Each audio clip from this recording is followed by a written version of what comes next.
सारी दुनिया जिस भोपाल शहर को मध्य प्रदेश की राजधानी के रूप में जानती है, असल में वह एक शहर नहीं बल्कि पूरा तालाब है। हमलावर होशंगशाह द्वारा भोजपुर का बांध तोड़ दिया गया, जिसके कारण तालाब सूख गया। इसी जमीन पर भोपाल शहर बसा हुआ है। महत्वपूर्ण जानकारी यह है कि जिसे भोपाल का तालाब कहा जाता है, असल में एक छोटा जलाशय था जिसे कच्ची मिट्टी की पार से बांधा गया था। भोपाल के तालाब की कहानी बहुत ही रोचक है। वर्तमान में जो दिखाई देता है वह भोपाल का तालाब नहीं है।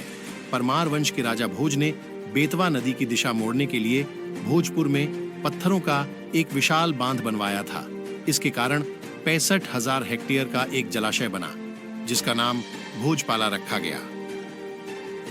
वर्तमान में इसी 5,000 हेक्टेयर जलाशय की भूमि को भोपाल कहा जाता। जो लोग भोपाल के तालाब को भारत का सबसे बड़ा तालाब मानते हैं, उनके लिए यह महत्वपूर्ण जानकारी है कि वर्तमान में जो दिखाई देता है वह असली तालाब नहीं है, बल्कि भोजपुर से लेकर और भोपाल के तालाब के अंत तक जो जमीन दिखाई देती है वह पूरी की पूरी तालाब की जमीन है।